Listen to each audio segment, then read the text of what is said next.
지난 제자훈련 사역반에서 있었던 일이에요. 한 성도님이 훈련생이 저한테 질문을 한 겁니다. 목사님, 그런데 룻기를 보면서 족보에 보니까 이해가 안 된다는 겁니다. 왜냐하면 그 룻이 보아스에게서 난 아들이 누구죠? 오벳이잖아요. 오벳이 들어가야 될 족보라면은 오히려 보아스가 오벳을 낳고가 아니라 엘리멜렉이나 그 아들 말론이 오벳을 낳고로 되어야 되는 게 맞지 않아요? 라고 하는 거였어요. 지금 우리 룻기를 처음 들으시는 분이 무슨 말 하는지 잘 이해가 안 될 겁니다. 그냥 참고 조금만 들으면 다 이해됩니다. 왜냐하면은 보아스가 한 말 때문에 그래요. 무슨 말 했냐면 우리 4장 10절 볼까요? 4장 10절. 또 말론의 아들 모압 여인 룻을 사서 나의 아내로 맞이하고 그 죽은 자의 기업을 그의 이름으로 세워 그의 이름이 그의 형제 중과 그곳 성문에서 끊어지지 아니하게 하매 너희가 오늘 증인이 되었느니라 하니. 지금 보아스가 룻과 계대 결혼하면서 뭐라고 지금 장담하고 있죠?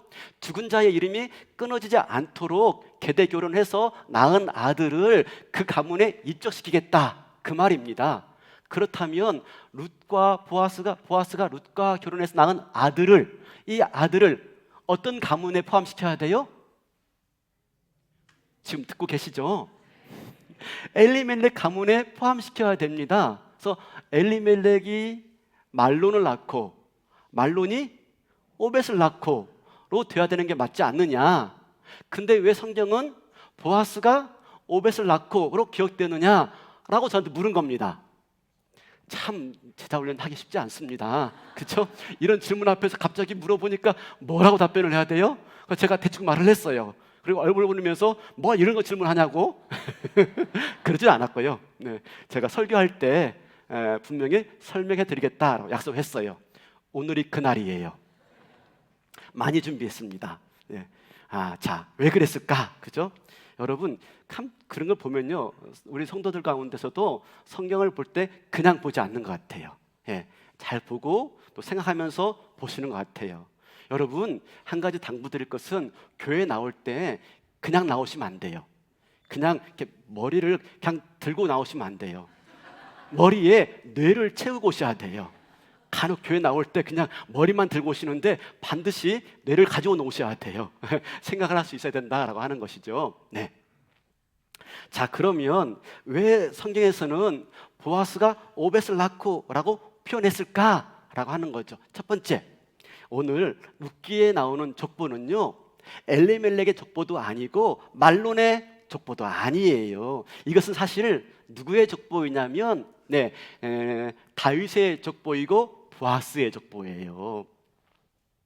오늘 우리 18절 볼까요? 이렇게 써 있죠. 18절에 베레스의 계보는 이러하니라. 베레스는 헤스론을 낳고. 하면서 계보가 시작되어지는데 사실 룻기는요, 여러분 4장 17절로 끝나도 아무런 문제가 없어요. 다시 한번 4장 17절 보여줄까요? 4장 17절.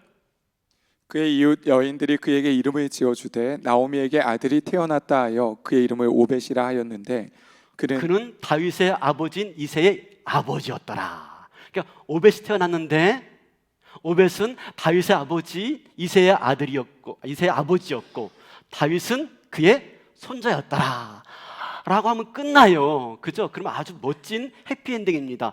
오벳이 다윗의 할아버지였어. 룻과 보아스가 낳은 아들이 다윗의 할아버지가 되었어 라고 말하면 그냥 아름답게 끝납니다. 근데 굳이 그 다음에 18절 이어가면서 베레스의 계보는 이러하니라 하면서 족보가 덧붙여지고 있는 겁니다. 이건 있으나 마나한 그런 부분 같아요. 그러면 왜 이 족보가 여기에 붙었을까 하는 거죠. 그러기 위해서 우리가 족보에 대한 이해가 좀 있어야 됩니다. 족보. 우리는 보통 족보하면 이렇게 이해됩니다. 족보는요, 첫 번째 상속권의 합법성을 위해서, 그러니까 누가 상속받을 사람인가를 확인하기 위해서 족보가 있다 그래요. 두 번째는 뭐냐면 종족의 순수 혈통을 위해서 족보가 있다고 합니다. 그래서 우리 혈통은 이래 라고 보는 것이죠. 세 번째는 뭐냐면 자기가 속한 가문의 업적이나 훌륭한 조상들을 기리기 위해서 우리 가문이 얼마나 훌륭한 일을 했고 훌륭한 인물들이 많은가라고 하는 것을 드러내기 위해서 족보가 있다고 해요. 이런 차원에서 참 방씨 족보가 영 자랑할 게 없어요. 저희 방씨는요 뭐 드러낼 만한 사람이 없어요. 방정환 있지 않냐고요? 아니, 우리 방씨 아닙니다. 아니에요. 그럼 없느냐? 없진 않아요. 그래서 어거지로 찾아낸 게 누구냐면 이순신 장군의 아내입니다. 그분이 방씨 여인 그럽니다. 그분이 우리 방씨입니다. 오죽 없으면 그러겠습니까? 그렇죠? 아내가 묻더라고. 그럼 당신네 방씨에는 뭐 누구 있어요? 그래서 있어. 이순신 장군 아내가 우리 방씨야. 없어요. 그러니까 족보는 뭐라고요? 네, 그렇게 가문의 어떤 업적이나 위대한 사람과 훌륭한 사람들을 드러내고자 하는데 족보가 있단 말입니다. 그래서 보통 족보는요 혈통 중심으로 이렇게 나와 있죠. 혈통 중심으로. 그리고 더 중요한 건 뭐냐면 장자의 서열로 기록되어집니다. 근데 오늘 이 베레스의 계보는 그렇지 않아요. 네, 그런 원칙을 싹 무시합니다. 네, 혈통 중심도 아니고 장자 서열도 아니에요. 우리가 첫 번째 보면 베레스입니다. 여러분, 베레스는 유다의 아들인데요 사실 유다의 정실 자식이 아니에요. 유다에게 세 명의 아들이 있습니다. 엘, 그 다음에 오난, 셀라입니다. 근데 이 첫 번째 아들이 결혼해서 죽어요. 며느리 다말과 결혼했는데 자식이 없이 죽고 맙니다. 그러니까 두 번째 아들을 계대 혼인시키죠. 그래서 가문을 이어가야 되니까 계대 혼인시킵니다. 근데 오난이 형수와 동침하지 않아요. 그래서 오난도 죽어버립니다. 죽어요. 그리고 나서 셋째 아들 셀라가 있는데 이게 어떻습니까? 네, 그 셀라가 유다가 셀라를 낳고로 대하잖아요. 근데 그렇게 하지 않아요. 유다가 베레스를 낳고 갑니다. 베레스가 누구라고요? 베레스는요 유다가 그 며느리 다말과 동침하여 낳은 아들이 베레스예요. 그러니까 지금 혈통도요 정상적으로 지금 적자로 나가고 있는 게 아닙니다. 적자 정실 자식으로 나간다면 유다가 셀라를 낳고 가야 되죠. 근데 그렇게 하지 않고 있는 겁니다. 여러분, 더 나가서 베레스의 손자가 람인데요 람은 누구냐면 헤스론에게 세 아들이 있습니다. 여라무엘, 람, 글루벨. 알 거 없어요. 알 거 없어요. 근데 람이 두 번째 아들입니다. 그러니까 어떡합니까? 이 헤스본의 계보를요 장자로 가지 않아요. 찾아러 가고 있어요. 다윗도 마찬가지입니다. 다윗. 그죠? 우리 22절에 보니까 이새는 다윗을 낳았더라 그래요. 여러분, 다윗은요 이새가 낳은 아들이 총 몇 명입니까? 8명입니다. 8명. 장자가 누굽니까? 엘리압입니다. 엘리압. 그럼 이새가 엘리압을 낳고 가야 되는데요 이새는 다윗을 낳았더라. 다윗은요 8명의 아들 중에 제일 꼬라비는 꼬라비. 그러니까 장자도 아니에요. 그죠? 그러니까 지금 이 족보는요 일반적인 의미의 족보가 아니라니까요. 그러면 우리가 이 족보는 어떤 의미가 있는가 하는 걸 알아야 되죠. 자, 오늘 이 베레스의 계보니라고 하는데 이 계보라는 단어가요 톨레돗. 오늘 주보에 보니까 제목이 톨레돗이네요. 무슨 뜻인지 몰랐죠? 그게 계보, 족보, 세계란 뜻입니다. 계보, 족보, 세계. 그죠? 이건 무슨 말이냐면 이 단어가 쓰여진 장면을 보면 알 수가 있어요. 톨레도이가 나온 장면이 여러 가지가 있는데 대표적인 게 창세기 5장이에요. 창세기 5장에도 계보가 나옵니다. 톨레돗이 나옵니다. 근데 그 톨레돗을 보면은 아담부터 시작해서 노아까지 나와요. 아담부터 시작해 노아까지 10명의 인물들이 쫙 나옵니다. 그리고 창세기 11장에 가면은 또 톨레돗이 나와요. 근데 그때는요 노아의 아들 셈부터 아브라함까지 10명의 인물이 쫙 나와요. 자, 그러니까 지금 뭘 말하고 있죠? 톨레도스를 말하면서 10명씩 예, 10세대를 끊어서 지금 말씀해 주고 있어요. 그러면 이게 어떤 의미가 있느냐? 그죠? 10명은요, 딱 10명을 말하고 있는 게 아니에요. 열은 이스라엘 백성들에게 완전수를 의미합니다. 보아스가 아무개로부터 대신 내가 기업 물으겠다라고 했을 때 성문 앞에서 장로들을 초대합니다. 그때 모인 장로가 몇 명이죠? 10명의 장로입니다. 이건 뭘 말하냐면, 그죠? 완전수. 증인으로 장로들을 세웠는데 완전하다, 충분하다라고 하는 숫자입니다. 그러니까 10은 완전수예요. 충족수예요. 이 톨레도시 10명으로 구성되어 있는 것은 뭘 말하자고 했냐면 한 세대를, 한 시대를 표현하는데 충분하다. 이 인물들로 충분하다라고 하는 겁니다. 창세기 5장에서 아담부터 시작해서 노아까지 나오잖아요. 이건 뭐냐면 창조 시대예요. 창조 시대에 하나님께서 약속하신 그 약속이 어떻게 성취되어져 가는지 인물들을 쭉 나열하면서 이 사람들로 충분하다라고 말하고 싶은 겁니다.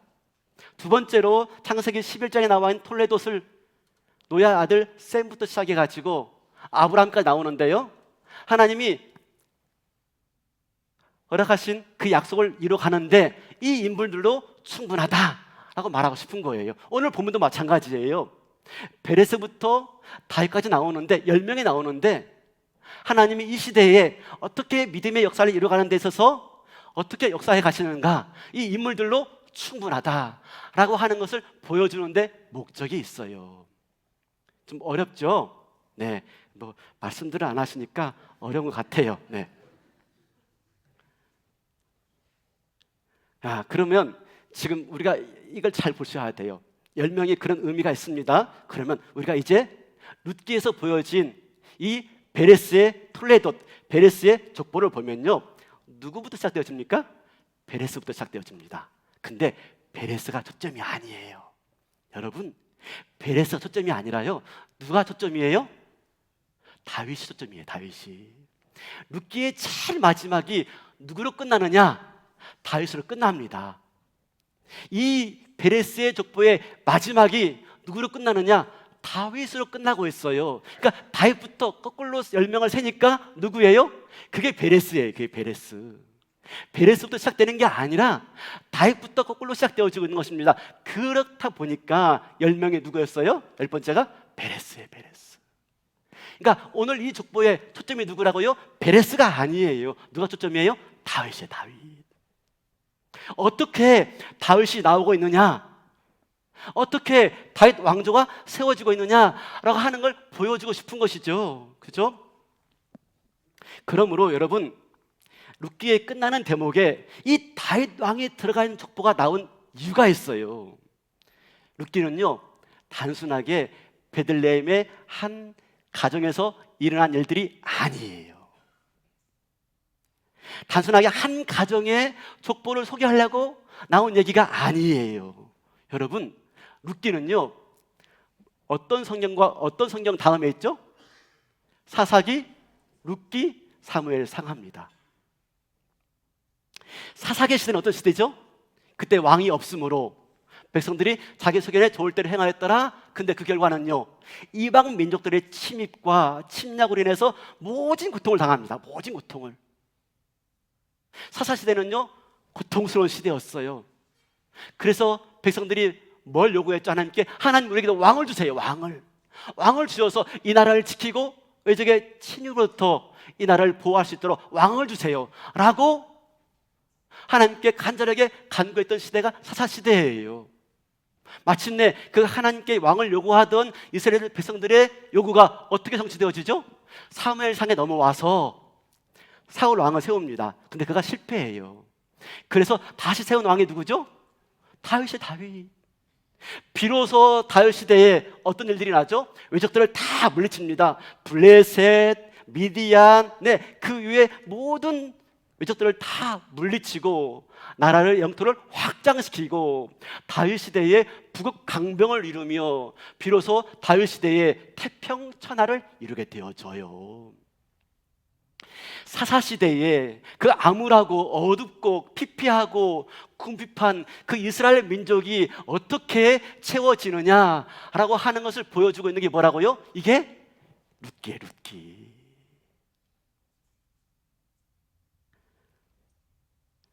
이스라엘 최대의 번영의 시대인 다윗 왕조가 어떻게 이루어지느냐를 보여주고 있는 게 뭐라고요? 이게 바로 룻기예요, 룻기.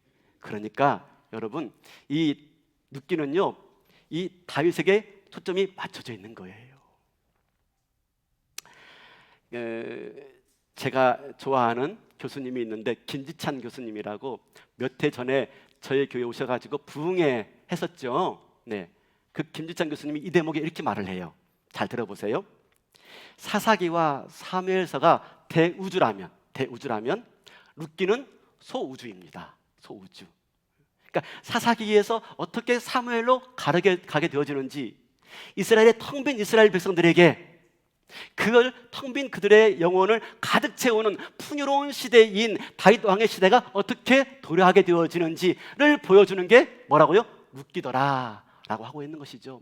실제로 룻기에 보면요, 나오미가 텅 비었습니다. 그죠? 모압으로 이사 간 다음에 텅 비었어요. 남편 죽고 아들 죽고 텅 비었는데 마침내 그가 베들레헴 돌아와서 룻을 통해서 보아스를 만나서 낳은 아들, 그 아들을 가슴에 품고 마침내 나오미가 아들을 낳았다 해서 그 텅 빈 가슴이 채워지지 않습니까? 그것처럼 어떻게 하나님께서 이스라엘의 사사기 시대의 이스라엘의 그 텅 빈 그 영혼들을 어떻게 다윗 왕의 풍요로운 시대로 채워져 가는지를 보여주고 있는 게 뭐라고요? 룻기예요. 그러니까 룻기는요, 추수판입니다. 사사기, 사무엘서의 추수판이고요, 요약판과 같아요. 다윗 왕조가 어떻게 탄생되어지는지 대하드라마. 그래서 룻기의 끝이 계보가 나오고 그 끝에 다윗 왕이 나오고 있는 것이죠. 어떻게 하나님이 다윗 왕을 준비하시고 어떻게 그 다윗 왕을 통해서 텅 빈 이스라엘을 구원해 가시는지를 보여주고 있는 것이죠. 여러분, 다윗 왕이 온 다음에요, 이스라엘 백성들이 태평천하를 이루었지만 다윗 왕이 죽고 난 다음에 또다시 그들이 범죄하고 하나님께 불순종함으로 수많은 외적들로, 이방인들로 고통을 당합니다. 아수르로, 바벨론으로, 그리스, 헬라로, 로마로 그들의 침략과 그들의 압박과 그들의 모든 것들로 인해서 고통을 당할 때, 그때 이스라엘 백성들이 호소하고 이스라엘 백성들이 추구하고 바랬던 게 누구죠? 메시아. 하나님, 우리에게도 메시아 보내주어서 다시 한번 우리를 구원해 주세요. 이런 이방의 압제에서 우리를 벗어나게 해주세요 라고 하면서 메시아 구할 때, 그 메시아는 누굽니까? 그 메시아는 누구의 후손으로부터 오게 되어지죠? 다윗의 자손. 그 메시아는요, 다윗과 같은 왕으로 오셔야 돼요. 다윗의 후손으로부터 다윗과 같이 와서 마침내 다윗처럼 노마를 물리치고 우리를 구원해 주실 참다운 메시아를 구하고 있는 거예요. 다윗의 후손인 메시아가 누구죠? 예수 그리스도. 그래서 예수 그리스도가 우리의 진정한 메시아가 되어지고 다윗 왕처럼 텅 빈 인생들을 채울 수 있는 유일한 구원자가 되어주심을 말씀해 주고 있는 것이지요. 이게 오늘 본문의 이야기예요. 그러니 여러분, 이 룻기는 단순하게 사사기, 사무엘서만 말씀하고 있는 게 아니라 이 룻기는 더 넘어가서요, 신약의 모든 복음서를 말씀해주고 있고 예수 그리스도를 보여주고 있는 복음서라고 말할 수가 있는 거예요. 룻기는 우리에게 누구를 보여주고 있다고요? 영원한 왕으로 오실 다윗의 자손인 예수 그리스도. 그분만이 우리의 텅 빈 마음과 우리의 그런 피폐해진 영혼들을 채울 수 있는 유일한 분이다 라고 말씀하고 있는 것이죠. 사랑하는 성도 여러분, 예수만이 우리의 답인 줄로 믿습니다. 세상 살아가는데 힘들고 어려울 때 많이 있어요. 답답할 때 많이 있고요, 그 무엇으로 채우려고 하더라도 채워지지 않습니다. 여러분, 사마리아 여인 알지 않습니까? 물 길러 왔지만 그 무엇으로도 그 갈증을 해결할 수가 없어요. 그때 예수님 오셔가지고 내가 너에게 영원한 갈증을 해결해 줄 수 있는 유일한 사람이다, 유일한 존재다라고 말하면서 예수 그리스도 당신을 계시하지 않습니까? 예수만이 우리의 유일한 답이고 예수만이 우리의 진정한 생명이며 예수만이 나의 텅 빈 모든 것들을 채울 수 있는 유일한 안식이 충만이 되는 줄로 믿습니다. 더 나아가서요. 그러면 왜 굳이 여기서 보아스가 오벳을 낳고라고 분명히 말했을까? 그죠? 왜 보아스가 오벳을 낳고라고 말하면서 이 계보를 여기 넣었을까? 그죠? 네, 바로 뭐냐면 오벳을 낳는 과정에서 오벳이 마침내 이새를 낳고 이새가 다윗을 낳는데 그 과정에서 누가 역할을 하느냐 하는 거죠. 누가 역할을 하느냐. 다윗 왕이 오기까지 마침내 이스라엘 민족을 구원할 영원한 왕인 다윗 왕이 오기까지 누구의 역할들이 있느냐? 물론 이 모든 것들을 이끌어 가시는 분은 하나님이십니다. 하나님은 우리와 맺은 언약을 반드시 지키시는 분이십니다. 그런데 그 과정에 누구의 역할들이 있었느냐, 누구의 모습들이 있었느냐라고 하는 것을 말씀해 주고 싶은 겁니다. 누구의 역할입니까? 룻과 보아스의 헤세드지요. 룻과 보아스의 헤세드가 있었기 때문에 마침내 오벳이 이 땅 가운데 나오게 되었고 오벳을 통해서 이새가 나오고 이새를 통해서 다윗 왕이 나오게 된 줄로 믿습니다.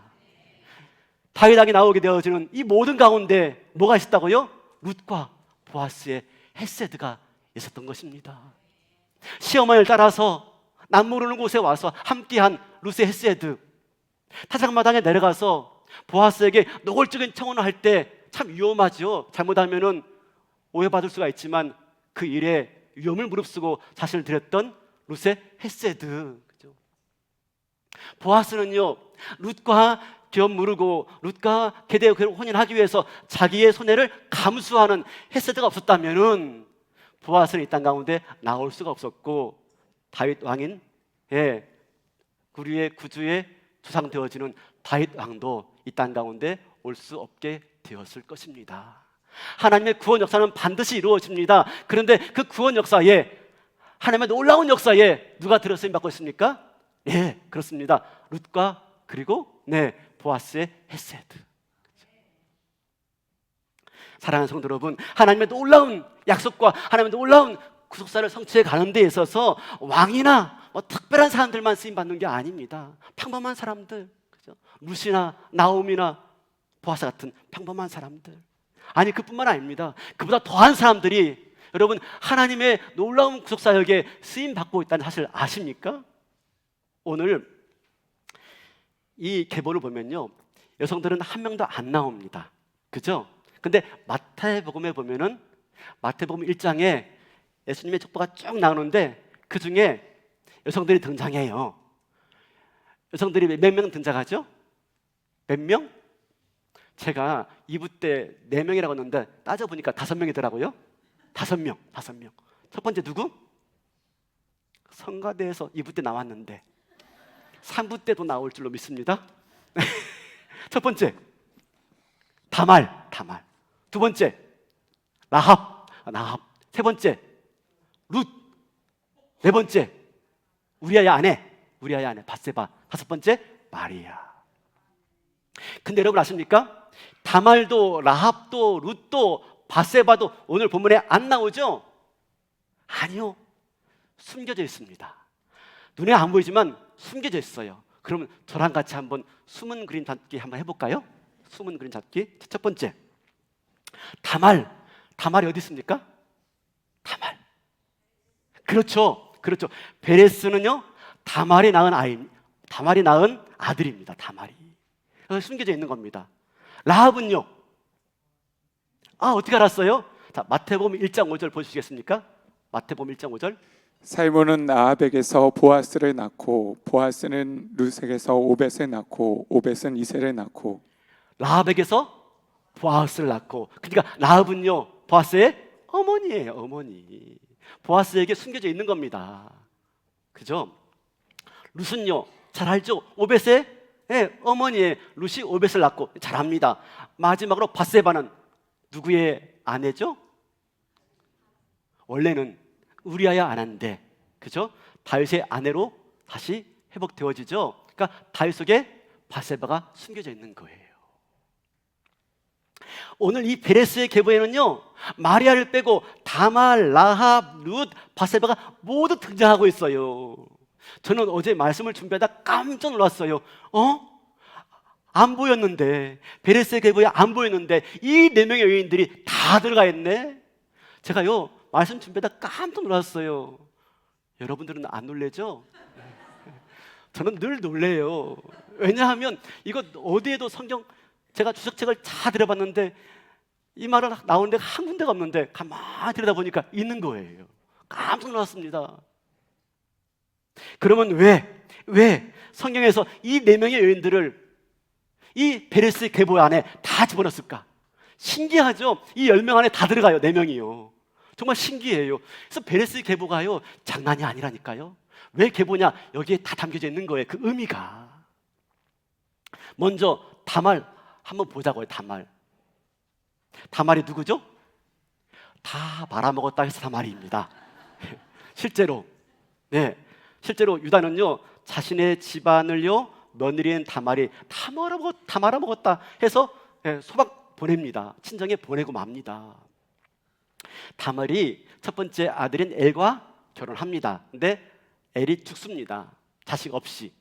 그래서 두 번째 아들인 동생인 오난에게 들어갑니다. 계대 혼인합니다. 근데 오난이 거부하죠. 그래서 오난이 죽습니다. 하나님께 벌받아 죽습니다.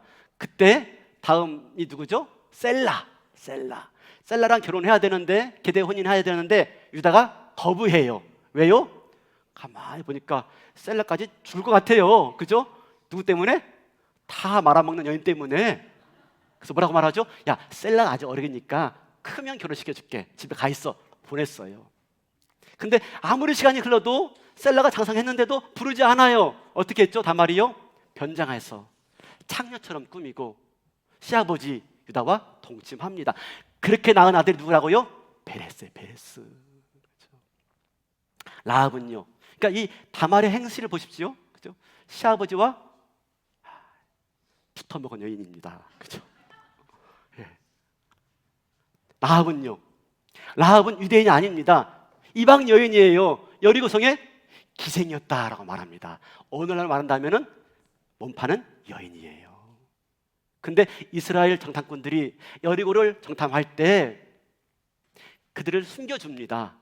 그리고 마지막에 마침내 그 정탐꾼들이 구원받아서 이스라엘 백성들이 여리고성을 점령할 때 그가 살아남고 이스라엘 백성 가운데 편입되어집니다. 그게 라합이에요. 라합이 살몬을 만나서 마침내 보아스를, 오늘 본문의 주인공인 보아스를 만나게 되어지고 오벳을 낳게 되어집니다. 여러분, 라합 보세요. 결코 훌륭한 모습이 아니에요. 몸 팔던 여인이었어요. 그가 이 가문 가운데 들어가서 믿음의 계보를 이어가는 인물로 쓰임받고 있어요.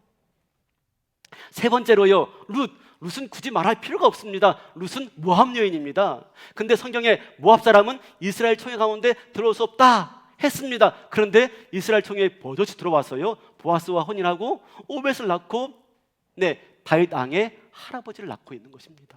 그 믿음의 계보에 하나님의 놀라운 구원 역사에 그 정점에 지킨 그 다윗 왕을 낳게 되는데 아주 중요한 역할들을 감당하고 있는 게 룻이에요. 그렇죠? 이방 여인. 밧세바는요 좀 다르죠. 세 명의 여인과 다르지만 밧세바는 다윗의 아내가 아니었어요. 그렇죠? 다윗 왕이 강제로 자기 신하인 우리아의 아내를 범하고 그걸 숨기려고 신하를 죽여버립니다. 그렇게 해서 삼은 여인이 밧세바고요. 그렇게 해서 낳은 아들이 솔로몬이죠. 그죠?